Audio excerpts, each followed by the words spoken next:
Kalau kita tidak ikut tren, kalau kita tidak divalidasi oleh media sosial, kita merasa tidak berarti, terus kita stres, kita rendah diri, kita belum mantep bahwa yang kita yakini benar adalah memang benar sebelum diakui oleh orang lain. Mengaji Hening bersama Dr. Fahrudin Faiz. Mari kita simak. Kita lihat ke isu yang berbeda lebih luas sehubungan dengan herd mentality. Ada tesis menarik. Hubungannya apa herd mentality dengan sistem sosial, sistem politik yang kita kenal namanya demokrasi. Demokrasi itu kan suara terbanyak. Nah, ada hubungannya apa? Ya, tentu saja ada positif, ada negatifnya. Ada pandangan begini, yang pertama, herd mentality itu berhubungan dengan mayoritas minoritas. Kalau dalam demokrasi kan pendapat mayoritas itu dianggap sebagai suara yang paling benar, suara yang sah. Akhirnya apa? Kadang-kadang muncul herd mentality. Kapan herd mentality muncul? Ketika kita misalnya mau milih seseorang, pilkada atau presiden, kita cenderung mengikuti opininya orang banyak.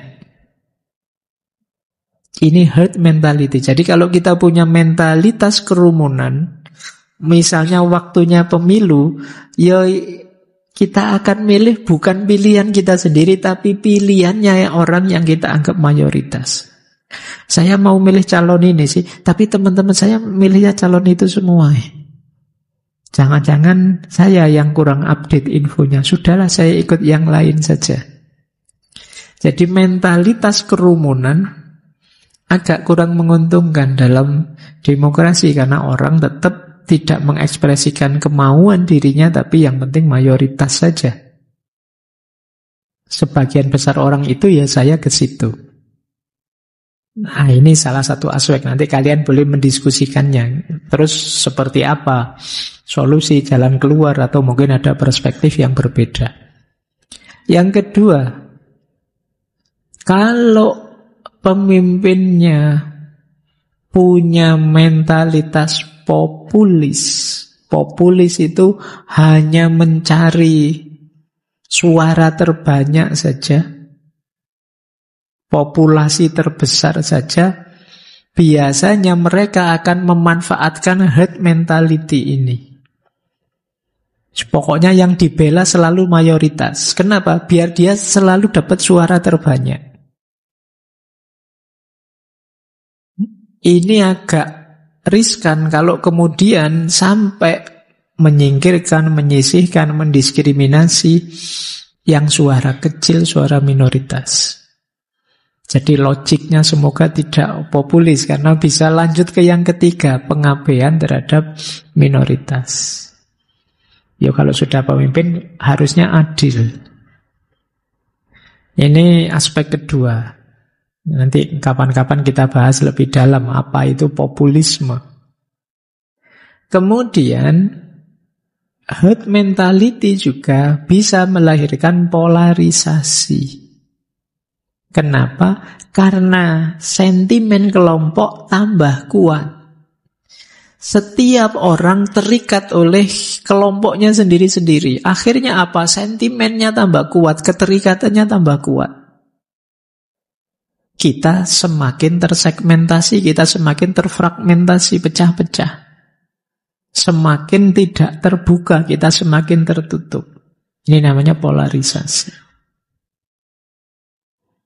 Nah, ini tesis, silahkan nanti teman-teman dikaji lebih dalam ya. Karena ini saya mancing saja yo. Efeknya herd mentality dalam situasi yang kita sebut demokratis. Oke, kita lanjutkan karena waktunya terbatas, materinya masih banyak. Nah, sekarang kita masuk ke sini karena arahnya nanti sebenarnya ke sini. Dunia kita hari ini. Apa yang terjadi dengan dunia digital? Kalau mentalitas kita hanya mentalitas kerumunan, sementara dunia kita sekarang dunia digital, dunia maya, yang algoritmanya berbeda dengan dunia nyata, apa yang terjadi? Kita lihat ya, ini agak banyak hubungan dengan dunia digital ini. Ini materi yang mungkin teman-teman tertarik, karena ini dunia kita hari ini. Yang pertama, dunia digital hari ini logikanya adalah viralitas. Ketika sesuatu jadi tren atau viral, itu terus semua orang akan ikut ke sana. Pada akhirnya, situasi viralitas ini akan memperkuat herd mentality. Orang jadi tambah males berpikir, tambah males menganalisis, yang penting ikut arus saja. Hari ini kan itu kita dari viral ke viral, yang kalau kata dulu filosof Perancis yang Brodiat, beliau menyebut peradaban hari ini itu peradaban epilepsi. Jadi kita itu seperti orang sakit ayan, epilepsi. Orang ayanen epilepsi itu kan sering tiba-tiba kumat. Kalau sudah kumat, kejang-kejang. Terus sembuh, santai lagi. Besok kumat lagi, kejang lagi. Kita persis seperti itu. Kita hidup dari viral ke viral. Viral itu kan sesuatu yang mengagetkan, terus semua orang berkerumun di situ. Tiba-tiba ada berita ini, beritanya viral, kita kaget. Kok bisa ya begitu? Kaget, kita belum selesai. Besok ada berita baru lagi, lebih mengagetkan lagi, urusannya beda lagi. Terus kita kaget. Jadi hidup kita tiap hari dari kaget ke kaget, persis orang sakit ayan. Makanya Brodiat menyebut peradaban kita hari ini peradaban orang epilepsi. Makanya banyak orang stroke, banyak orang sakit jantung, karena tiap hari dikagetkan. Medianya sendiri memang sengaja membuat berita yang mengagetkan. Nah, saya tadi buka Google itu, nyoba-nyoba entry Fahruddin Faiz, nama saya. Tiba-tiba yang paling atas apa? Dijual Fahruddin Faiz murah. Wah, itu kalimat pertama itu ternyata saya sedang dijual murah. Jadi tidak ada kata bukunya sama sekali, pokoknya dijual Fahruddin Faiz murah gitu. Betapa saya kaget. Jadi ternyata harga saya murah. Baik, ini dunia sekarang begitu. Nah, ketika viralitas jadi dasar, ya tentu saja viralitas itu sendiri menandai munculnya herd mentality. Orang berkerumun saja di situ, ikut saja tanpa mempertimbangkan apa pentingnya saya hadir di sini, apa pentingnya saya mengikuti perkembangan ini, apa gunanya saya harus mendalami berita itu, tidak penting, yang penting jalan saja. Itu viralitas namanya.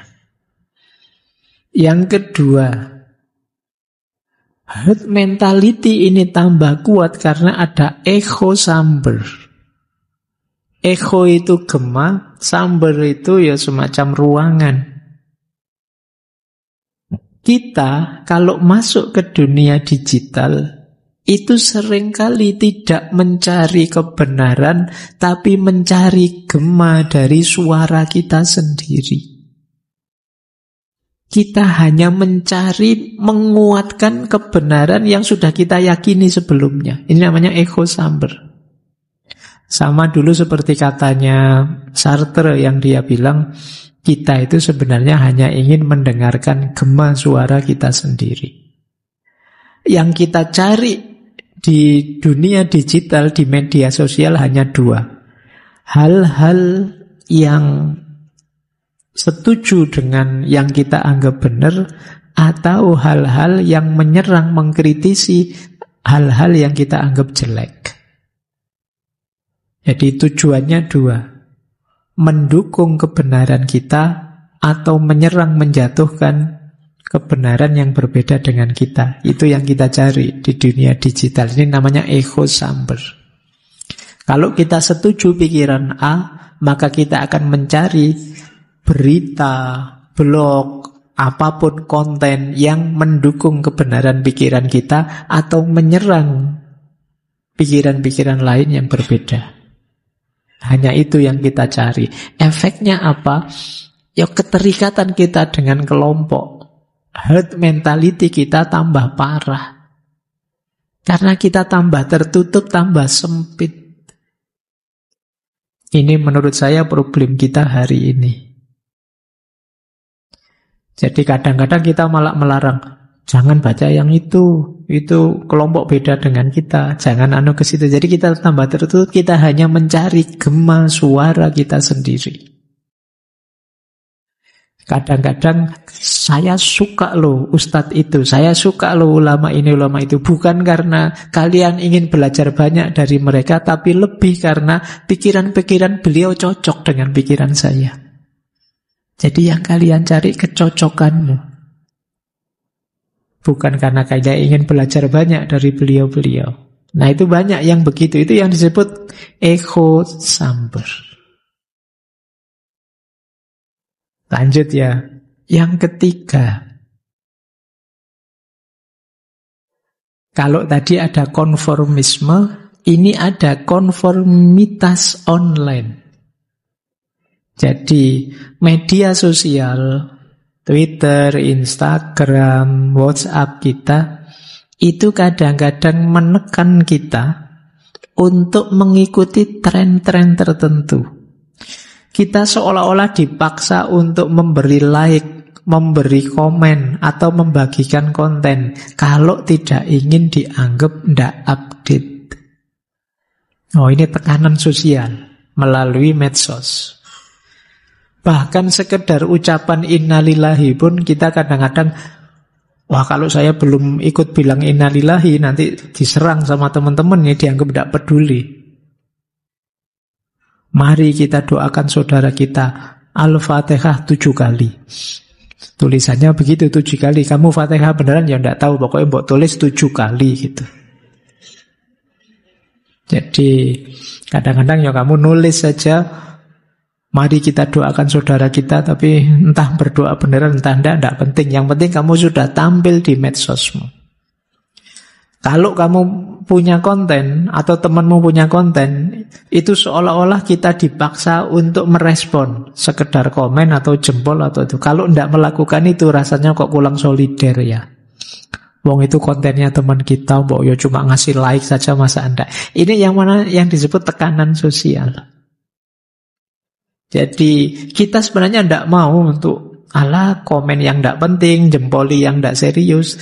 Tapi algoritmanya begitu sekarang. Menekan kita untuk merespon.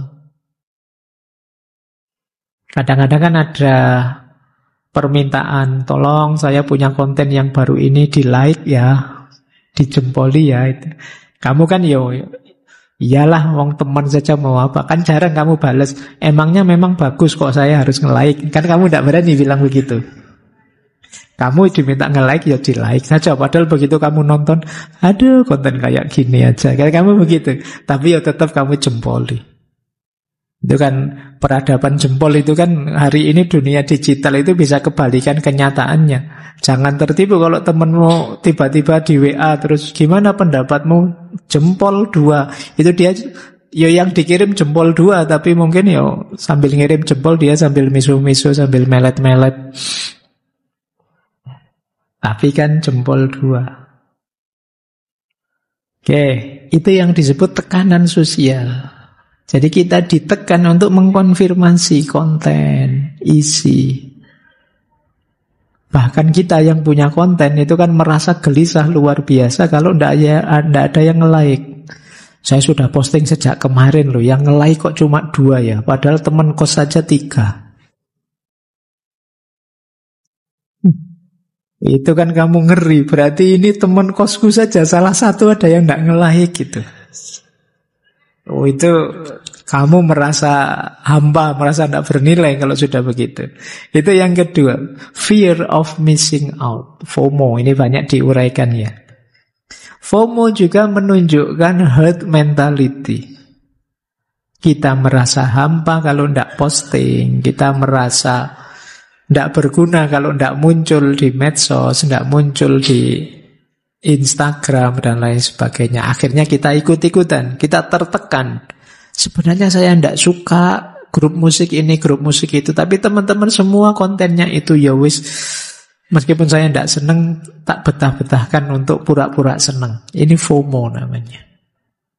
Padahal kamu tidak di situ, itu bukan tipemu, tapi ya gimana lagi, sekarang trennya itu kamu memaksa diri masuk ke situ. Ini lagi-lagi, kenapa kok orang bisa begitu? Herd mentality. Karena kamu khawatir dianggap, berarti kamu orang kuno, bukan orang zaman sekarang. Masa grup musik ini tidak suka, misalnya. Jadi kita banyak sekarang FOMO. Takut hilang, makanya apa-apa diposting. Kalau grup WA-nya sepi, terus ada yang bilang, sepi nih, mana nih suara-suara? Wah, terus rame lagi semua tampil. Karena kesepian itu dianggapnya mengerikan. Kita harus ada terus, kita harus tampil terus. Fear of missing out, kita takut hilang. Nah, ini situasi dunia digital yang berhubungan dengan herd mentality, mentalitas kerumunan. Lanjut. Yang kelima, dunia digital itu berhubungan dengan, teman-teman masih sering dengar istilahnya influencer, tokoh-tokoh besar dunia digital. Influencer inilah nanti yang menciptakan tren dan akan begitu saja diikuti oleh penggemarnya. Apa istilahmu hari ini? Muhibbinnya. Ya, pecintanya para influencer tadi. Dasarnya apa mereka mengikuti? Herd mentality. Yang lain juga ikut. Kita ikut karena mereka terkenal populer. Yang lain juga ikut, maka saya juga ikut. Ini kekuatannya influencer. Kadang-kadang karena bukan heran, ini loh influencer bidang apa toyo, mengajarkan apa, memberikan apa. Asal aneh saja dia rame dan mau tidak mau kita ikut. Itu powernya seorang influencer. Bagian dari herd mentality juga. Influencer itu sukses kalau dia bisa memanfaatkan herd mentality, mentalitas kerumunan. Makanya yang dia lakukan apa? Bikin strategi agar konten-kontennya viral. Kalau tidak viral gimana? Kan sekarang ada namanya membeli follower misalnya. Membeli follower itu menggunakan logika tadi. Kamu begitu lihat konten, wih, yang like sudah 1.000 orang, padahal 1.000 orang itu beli semua.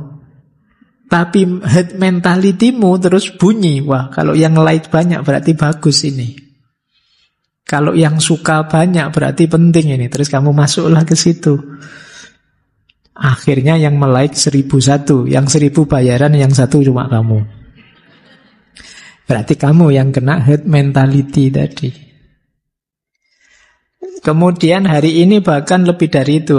Saya ada istilah tadi saya baca menarik, selebritisasi. Jadi ini sama seperti influencer, ini para selebritis instan yang tiba-tiba saja orang kaget melihat kontennya mereka, terus berbondong-bondong mengikuti mereka. Jadi selebritis instan itu bukti nyata adanya herd mentality. Begitu orang tertarik, kaget, semuanya menuju ke sana. Akhirnya jadilah dia tokoh sekarang. Padahal sebelumnya mungkin dia tidak sengaja saja bikin konten itu. Kok ya momennya pas terus viral. Untuk selanjutnya dia pasti mengulang formula yang sama yang dia pikirkan, gimana ya konten yang bisa viral lagi. Besok dia mikir lagi yang bisa viral lagi. Yang dia perhatikan apa?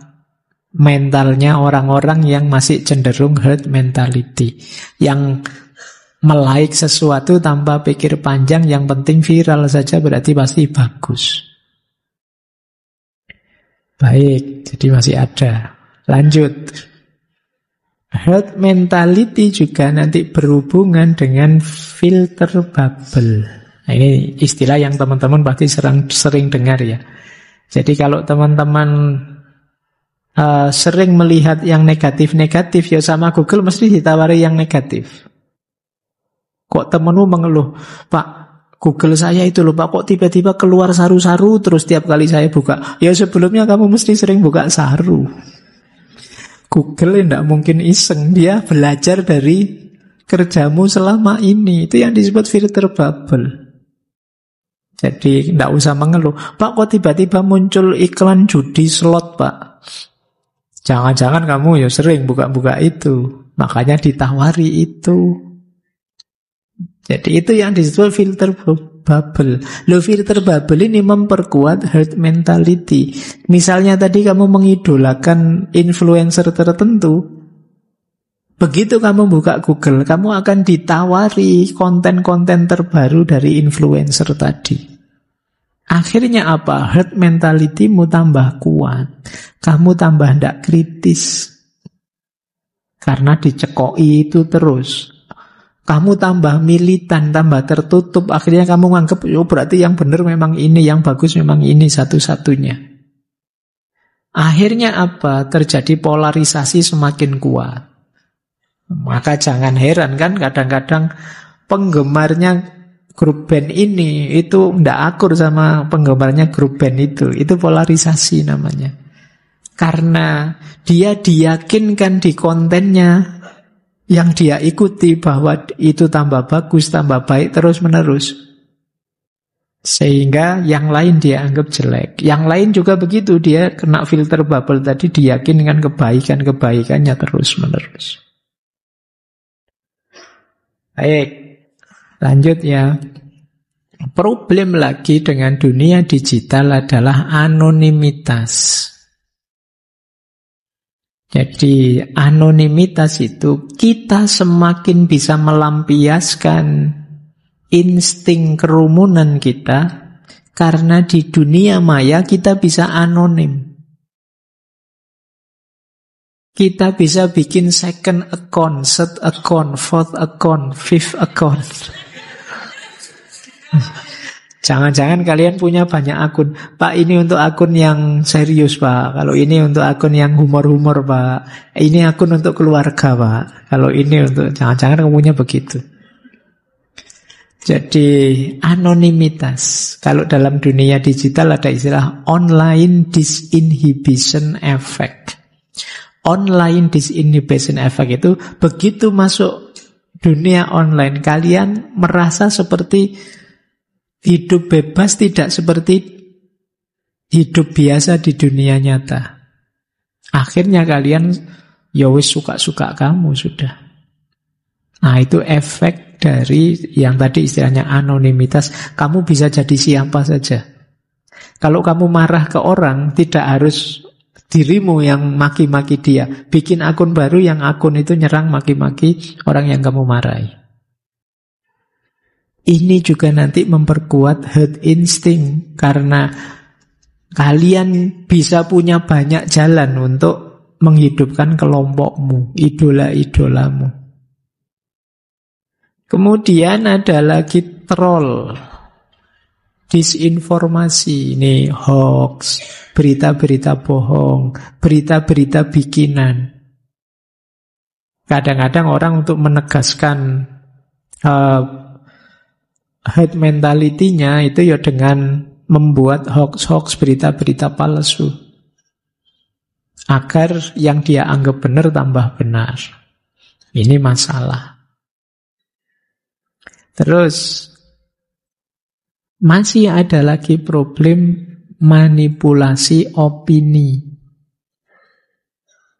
Seperti saya bilang tadi, kadang-kadang berita bohong kalau diulang-ulang, dia bisa jadi benar. Akhirnya apa? Nyewa saja. Kalau hari ini kan buzzer sebanyak-banyaknya. Akhirnya ya kamu tertipu oleh itu. Kamu anggap, oh ini banyak kok Pak yang like, banyak kok Pak yang mengikuti. Ini yang disebut manipulasi opini. Jadi kalian bisa misalnya ada kuis atau ada apa, kalian punya 5 akun, ya 5-5-nya ikut. Orangnya 1, tapi yang ikut 5. Kalian misalnya punya musuh 1, tapi di dunia digital musuh 1 itu kalau dia punya akun 1000, kamu bisa dipukuli oleh 1000 orang di dunia digital. Seolah-olah kamu diserang banyak sekali orang, padahal itu hanya dari 1 orang. Nah, hati-hati, hari ini dunia digital tidak sesederhana dunia nyata. Kemudian ya termasuk rating dan review online. Ini untuk konsumerisme. Ini juga hubungannya dengan herd mentality. Kalau kalian sedang ke marketplace, mau beli satu barang, mungkin yang kamu lihat duluan bagian rating dan reviewnya. Oh, ini nilainya di atas 4 semua Pak ini misalnya, dan kamu tertarik untuk membelinya. Karena apa? Karena rating dan reviewnya.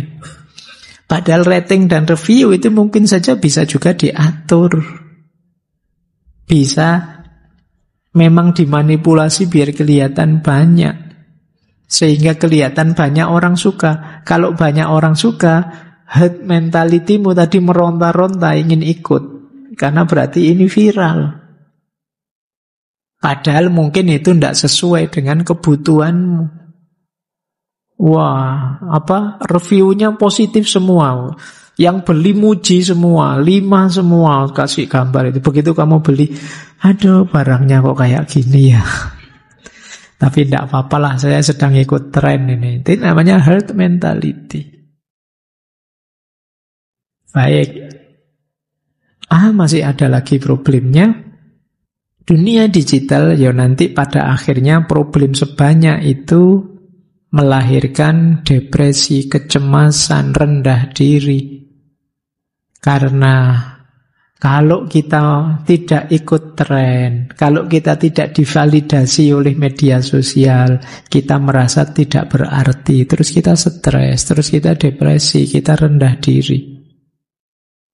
Pokoknya yang kita cari adalah like, yang kita cari adalah komen, kita mencari validasi terus-menerus. Kita belum mantap bahwa yang kita yakini benar adalah memang benar sebelum diakui oleh orang lain. Ini problem besar dunia digital hari ini. Baik teman-teman, semoga ini terakhir. Tidak ada masalah lagi ya. Yuk kita kontrol herd mentality kita. Solusinya cuma 3, tapi ini 3 ini proses panjang. Yang pertama, mari kita kenali diri kita. Tidak masalah kok orang itu mengikuti logika kelompoknya, gaya hidup kelompoknya, tapi putuskan itu secara mandiri, sadar, kritis, sesuai diri kita. Berarti bekalnya adalah pengenalan diri kita. Tidak sekedar mengikuti. Yang kedua, beranilah beropini. Menurutmu ini baik enggak? Menurutmu itu bagus enggak? Berani beropini. Bagus sih menurut saya, baik sih. Anda enggak terlalu menurut saya. Beropini saja, beda dengan yang lain enggak apa-apa. Di situ nanti jadi akar keunikanmu, keberadaanmu yang tadi kita pakai istilah Dasein tadi.